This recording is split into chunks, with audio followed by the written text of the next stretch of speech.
Netni bohom katukai. Netni bohom katukai. ඔකේ වතුර තියනවද? නෑ මම මේකේ සාරි ගබ්බියක් ඇති කරන්නේ.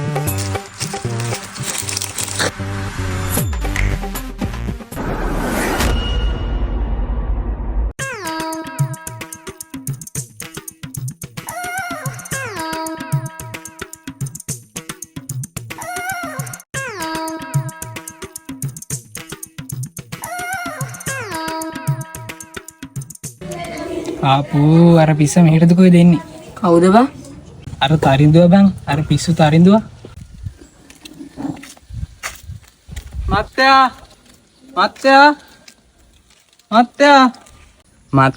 මම වත්ත සුද්ධ කර දෙන්නද? සල්ලි එපා. අපේ සුද්ධ කරන්න දෙයක් නෑ බං. ඵලයන් බං යන්න. හරි මහත්තයා. ඌමනාවක් තිබ්බොත් කියන්න. මං යන්නම් එන. එහෙම කියන්න එපා බං. ඌ මගේ හොඳම යාළුවා. ඌ ගැන හොඳටම දන්නේ මම. ඌ පිස්සෙක් වුණ හේතුව මම කියන්නම් උඹට. ඒ මොකද්ද බං ඒ? ඌයි මා ඉස්සර එකටමයි හිටියේ. අඩෝ අර බලහම්බන්නෙත් මේ චීස් කෑල්ල වගේ බං. අර අර බලපං. අඩෝ මම අවිය කොහමයි ටෝක් කරගන්න හොඳේ. අඩෝ ඒක තමයි සුපිරි කෑල්ල. ඈ කොහොමද දැක්කේ බං? බොගෙස් පේන්නේ නැහැ. උඹේ කටින් කෙරළ කොහෙද වැටුණා? ඒකයි මං හිතුවේ. ඈ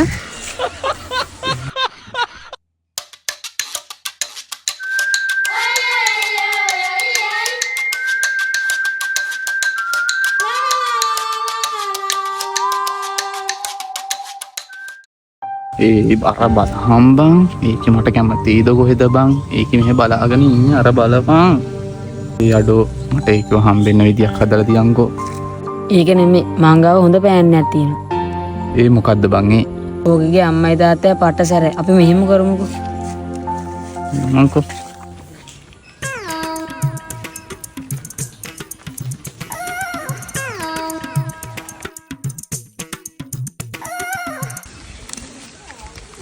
මහත්තයා පොල් පැහිලානේ. පොල් ටික කඩමුද? ඒක නම් ඇත්ත කොල්ලෝ. පුළුවන් නම් කඩපන්කෝ. හරි එහෙනම් මහත්තයා නෝනා මෙතනට වෙලා ඉන්නකෝ. අපි දෙන්න ගිහින් කඩන් එන්න. මුන් දෙන්න අක්කා බලන්න ඇවිල්ලා පොල් කඩන්න වගේ ඉඳපන්.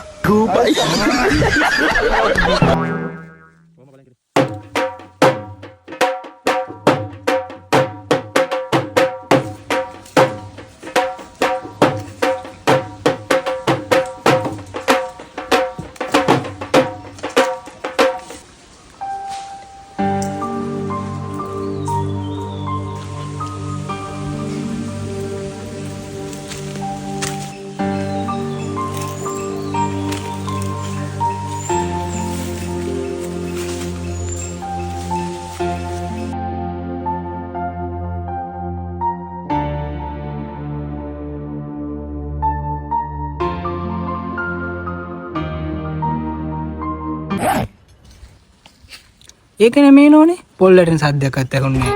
ඔයා ඉතින් මෙතන ඉන්න එපා. ගිහිල්ලා පොඩ්ඩක් බලන්න මොනා කරනවද දන්නේ නැන්නේ. ඒක තමයි. නෝනේ පොඩ්ඩක් ඉන්නකෝ. මං ගිහින් පොඩ්ඩක් බලලා ඉන්න.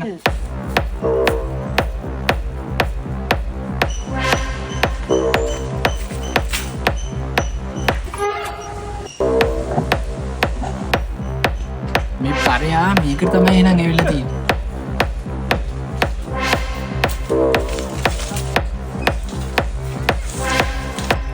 පරයා අද උඹට එද්මි පරයන්කට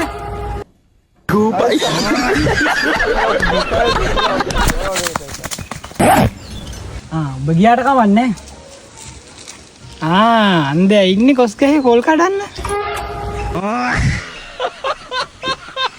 ඒ තරිඳු පොල් ගහේ හරහාට අතු නෑ නේ බං. එක වල්ලක්වත් අහුන්නේ නෑ කියහන්කෝ.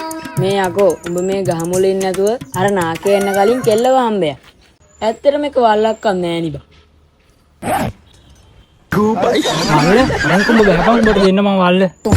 අනේ මාමේ ඔයා පෙම්සිත රිදුනා රත්තරනේ මට දුක හිතුනා රත්.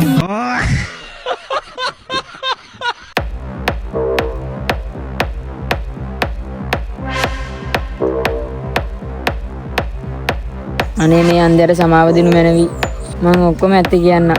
සමාව මම ඔබට ඕක නවත්තන්න. එකපාරක් හරි ඔය මගේ යාළුවට ගහලා තිබ්බොත් මම බලා ගන්නම්.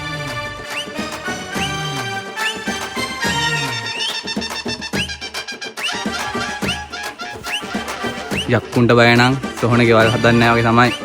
මං අංකල්ට බය නම් අංකල්ගේ දුවට ඕක් කරන්නේ නැහැ හරිද?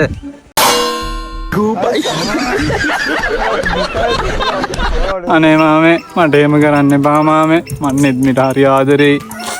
තරිඳු පාත්තයන්කෝ යකෝ ඔහොම සෙකන්ඩ් වෙන්න එපා. ගහපන් ඔය නාකියාගේ හොම්බටම. මේක හොඳට අහගනින්. කපලා ගඟේ මුදි දැම්මත් මගේ දුව බලට දෙන්නේ නැහැ. නෝනේ මොනවද නෝනේ කරන්නේ? මන්ට කෑමක් කියන පුතාට. ඉතින් පුතේ කොහමද? අනේ ඉතින් මං දැන් ආච්චි කෙනෙක් වෙන්නනේ යන්නේ. ඉන්න මන්ට අග්ගල කෑම කරන් එන්න. ඇත්ත තරඳගේ වැඩ තමයි. මට පොඩි වදනක් කියන්න අවසර දෙනවද මාමා? නෙත්නි බොහොම කටුකයි. නෙත්නි බොහොම කටුකයි. නමුත් ඒ කටුක නෙත්නිව බඩක් එක්ක ඔයාලට බාර ගන්නම වෙනවා.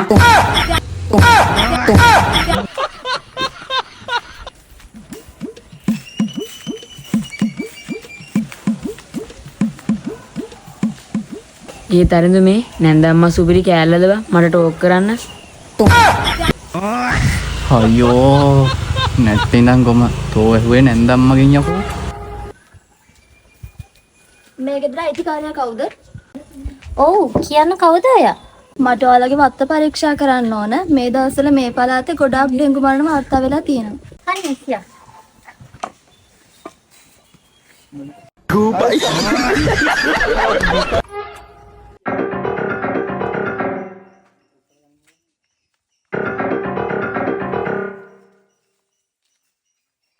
මේ බලන්නකෝ මේ තැන්වල ඩෙන්ගු බව වෙන්න පුළුවන්. තරිඳුව මේ අපි කලින් බිපු කුරුම්බ වගේ ඇත් තියෙන එහා පැත්තේ. මං ඕකේ කයියට අල්ල ගන්න. උඹ හිමින්සරේ ගිහලා කොම්බ ටික අනිත් පැත්ත ආරෝපා. මොනම් මහ මෝඩ මූසලේ. මම ඔයාලට දැනට සමාව දෙන්නම්. හැබැයි එකක් මතක තියාගන්න. ඔයාලට මම සමාව දුන්නට ඩෙන්ගු මදුරා සමාව දෙන එකක් නැහැ. අනිවාර්යයෙන්ම වත්ත සුද්ධ කරන්න. මොකද ළමෙක් හම්බෙන්න ඉන්න අම්ම කෙනෙක් ඉන්නවනේ. අනිවාර්යයෙන් මැඩ මං දැම්ම වත්ත සුද්ධ කරන්න.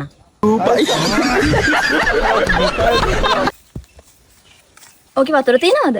නෑ මම මේකේ සාරි ගබ්බියක් ඇති කරන්නේ. අනේ පිස්සු මාම ඒ ගෑනිට ඔය වතුර පොඩ්ඩක් පිරුණ කියලා මෙහෙම ඩෙන්ගු මතුරු හැදෙන්නේ නැහැ අනේ. අපි එනම් ලබන මාසෙම සුද්ධ කරමු. අනේ අම්මේ මුළු ඇඟම ගහනවා. දුව හොඳට මුණ නේද? තරිඳු පුතා යන්නේ නිදා ගන්න දෙන්නේ නැහැ. බලන්නකො නෙත් විදුවට හොඳට මුණනේ. ඈ එහෙනම් අපිට අක්කල් ස්පිරිතාලට යන්නද?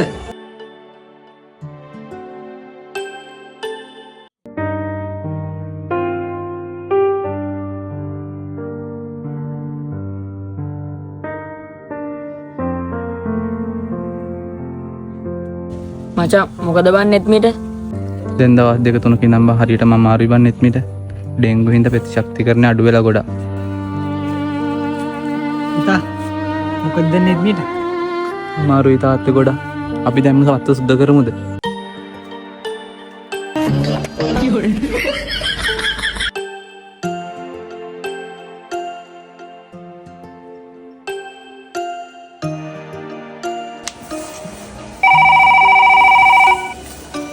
හෙලෝ අනේ පුතේ ඇයි අම්මා අඬන්නේ? මගේ දුව මොකද්ද නෙත්මිට මොකද්ද වෙලා තියෙන්නේ? මගේ දුවයි ළමයි දෙන්නම නැති වුණා පුතේ.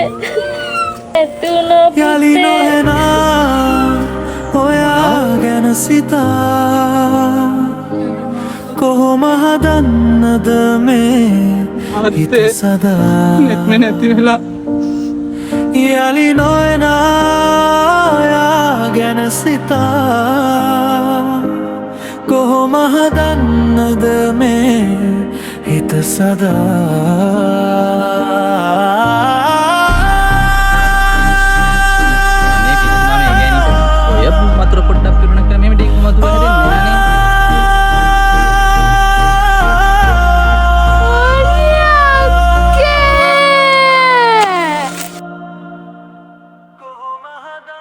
ඔන්න ඒ හේතුව නිසා තමයි බං තරංජාගේ ඔළුව අවුල් වෙලා තියෙන්නේ. ඉතින් ඔයාලත් පරිස්සම් වෙන්න. පරක්කු නොවි ඔගලන්ගේ වත්ත පිරිසිදුව තබා ගන්න. ඩෙන්ගු මාරාන්තිකයි.